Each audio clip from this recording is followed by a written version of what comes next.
está esquentando, Ricardo?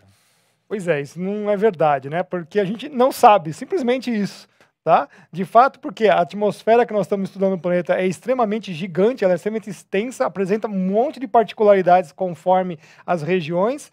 As nossas séries de dados mesmo, são muito curtas, tá? As áreas são enormes. Nós ficamos sem medições até 1950, imagina só, 1950 é agora, na história que nós temos, né? E os próprios métodos de medição dessa temperatura divergem nos seus resultados, porque eles objetivam coisas diferentes, tá? Aqui, por exemplo, nós estamos mostrando para as pessoas o total de manchas solares com as anomalias de temperatura. O que a gente observa aqui? Poxa, que o Sol é o grande controlador climático. Certo? Conforme as manchas solares estão indicando a atividade solar. Então, se o Sol está menos intenso, as temperaturas estão mais baixas. Se a intensidade do Sol aumenta, a temperatura responde. Então, isso aqui foi muito bem estudado, né? Então, a atividade solar é uma coisa que realmente os cientistas estudaram há muito tempo. E a gente tem essa construção de dados mostrando os mínimos, né? Então, mínimo de Dalton, as temperaturas estavam lá embaixo. Pequena era do gelo, pequena era do gelo agora, né? 1850 a 1899, é agora isso. E aí você tem uma recuperada de temperatura chamada do pequeno período moderno quente, que é o nosso agora, que o pico foi em 1959.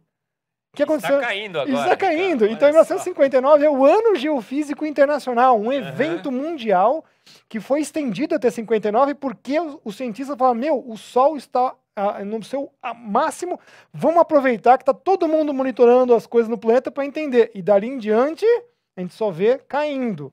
Então, já é conhecido ciclos de 90 anos, ciclos de 200 anos. Você falar, então, que as temperaturas estão a subir, usando como referência o período frio, isso é uma sem-vergonhice científica, vamos falar bem a verdade para as pessoas. Então, a referência do painel climático é pegar as temperaturas de 1850 a 1900, que era um período frio. O que você espera? Bom, as temperaturas vão ter uma recuperação, mas não é um alarde gigantesco, é uma coisa de 1 grau, meio grau, que todo mundo espera isso. Aí você pergunta, mas qual é a temperatura de fato na Terra? Pessoal, até 1950, esse aqui seria um mapa, assim, mais ou menos do que era a distribuição das estações meteorológicas. Então, onde você vê vermelhinho ali, é onde você tinha uma concentração maior. E mesmo assim, um lugar tinha mais, outro lugar tinha menos. Um rosinha ali insuficiente, então parte da Rússia, China e tal. A maior parte do planeta, o pessoal está vendo que está insuficiente, insignificante e até grandes vazios, inexistente. Nós estamos falando do Oceano Pacífico, que é 1/3 do planeta Terra, pessoal, que não tinha nenhuma informação até 1950. E também insuficiente no Atlântico. No Atlântico, inexistente na Antártida. Então, nós não tínhamos dados. Então, o que a gente tem? Então, a pergunta é, o que nós estamos realmente a medir? A cobertura para medição de temperatura em superfície é insuficiente para responder a pergunta exata. Qual é a temperatura da Terra? Tá? Então, o que nós temos são só estimativas tiradas das estações meteorológicas de superfície que não cobriam o planeta inteiro. Cobriam alguns lugares do planeta. E, principalmente, o quê? O hemisfério norte. E a gente sabe que o hemisfério norte ele é muito mais sensível a períodos de calor e de temperaturas mais baixas, quentes e frios. O hemisfério sul não, é diferente. Aqui, por exemplo, olha só que interessante essa informação, que é de domínio público, certo? Então, qualquer um pode ter acesso. Angmastalik, a leste da Groenlândia, o que você está observando aqui? Anos 20, bem frios, 30, 40, mais quentes que o atual, final do século 20, cai a temperatura de novo nos anos 70 e começa dos anos 80 de novo a esquentar. A partir de agora está mais ou menos intermediário e vai cair de novo. Reykjavik, sul da Islândia, mesmo padrão. Por que eu pus um quadrado verde ali, tanto do slide anterior quanto esse daqui? Para o pessoal entender que aqui nasceram a era dos satélites. E a era dos satélites nasce aonde, então? No período em que as temperaturas estão recuperando. Aí você fala, olha, está aquecendo. Amigo, esfriou um pouco antes. Então, veja só, os métodos de medição nos mostram que a gente não sabe o que nós estamos medindo. Tem que tomar muito cuidado. Assim, investe naquela ação, porque ontem subiu 2%. Então, vai continuar subindo, né, até o final do ano. Esquecendo que antes de ontem caiu menos 30%. Né? Exatamente, olha, tá subindo, né? Mas não, conforme a escala temporal que você observa, você vai ter algum tipo de resposta. Então, eu tô fazendo um pictórico aqui bem simples, para ficar bem didático para as pessoas. Imaginando que isso aqui é o planeta Terra inteiro. O azul ali, oceanos, gelo e parte continental. Tá? Até 1978, aqueles pontinhos amarelos são as estações meteorológicas que nós tínhamos. E o que a estação meteorológica mede? Ela mede as temperaturas e as coisas que acontecem, vento, etc., na superfície, então de 2 a 10 metros. Tem um montão de coisa para cima. E onde nós tínhamos uma cobertura, pouquíssimo nos continentes, quase nada no gelo e nada nos oceanos. Ah, tem uma estação ali, duas, mas não, são 360 milhões de quilômetros quadrados, não tem nada. De 78 a 90 já tem satélites. E também nós tivemos um crescimento das estações meteorológicas no mundo, com boias oceanográficas, etc., que aumentaram a cobertura.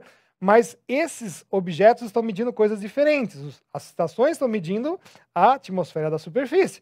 Os satélites estão medindo substratos da atmosfera. Então, são coisas diferentes, tem que tomar cuidado, porque aqui estão todos os fenômenos acontecendo e eles têm respostas nas temperaturas. Então, mais fenômenos ou menos fenômenos vão dar uma combinação diferente de temperaturas. Então, eu estou mostrando para as pessoas a complexidade da coisa.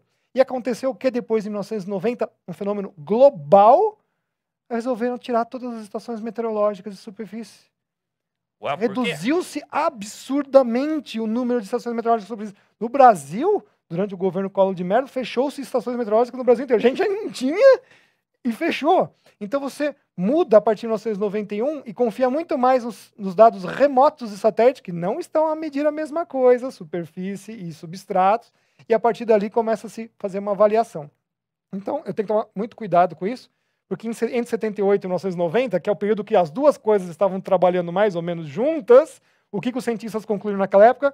Que quando você teve o cruzamento dessas informações, no auge das estações meteorológicas de superfície e os satélites, não se pôde concluir nenhuma tendência. Quando você conseguiu cruzar as duas coisas, gente, esse período é curto, mas não se comprovou nada. Olha, as coisas estão normais, não está nada acontecendo. Então, a Terra está esquentando? Não podemos trazer uma resposta com exatidão, porque envolve a cobertura espacial que você está avaliando e os procedimentos que você está usando de medição. Aparentemente, né, houve uma recuperação de cerca de 0,5 a 0,7 graus Celsius após a saída daquele último grande mínimo solar que a gente pegou de 1800 a 1900, registrado no hemisfério norte, não no globo. Então não tem como falar, não, foi no globo inteiro. Não tem. Oceanos ficaram 0,65 graus Celsius mais quentes até o ano 2000, então os oceanos devem ter contribuído com isso. E essa recuperação global parece ter encerrado em 1998 e ainda foi menor que os períodos minuano no passado, romano e o medieval só na nossa época atual. Então é aquela coisa que você falou das ações. Subiu, mas peraí, quanto que caiu já dos outros, né? Sim. Então, no decorrer da história, métodos de coberturas espaciais diferentes foram utilizados para fazer isso. Não houve e ainda não há cobertura espacial suficiente em superfície para se avaliar qual é o parâmetro que você escolheu, que é a temperatura do ar global do planeta, que é um absurdo, uma abstração. E a era dos satélites tem só 44 anos e surge num período das oscilações quentes, né, do final do século XX. Então, a sua proposta de medição dos satélites difere das estações meteorológicas. Tá? Por isso que os satélites dão sempre uma ligeira temperatura mais elevada quando você faz a comparação com os dados, tá? Porque tem mais coisas envolvidas ali, não é uma coisa trivial. Esse aqui é um gráfico que eu peguei para vocês, exclusivo, porque eu consegui pegar o 1º de janeiro de satélites, o 1º de janeiro de 1979 e o 1º de janeiro de 2023. Exclusivo aqui para o Fé e É Ciência. a primeira, sim, já com a nova tendência de dados dos anos 80 até 2010, que fecha a normal climatológica, e a comparação tem que ser feita com o mesmo valor, senão você não sabe o que você está comparando. O que você pode tirar daí? Você não pode tirar absolutamente nada, porque dependendo do janeiro, você tem de 10 em 10 anos, né? Um janeiro que no hemisfério norte, que é inverno deles, foi mais acentuado, outros foi menos, mas é interessante olhar a parte tropical do planeta, que é o quente.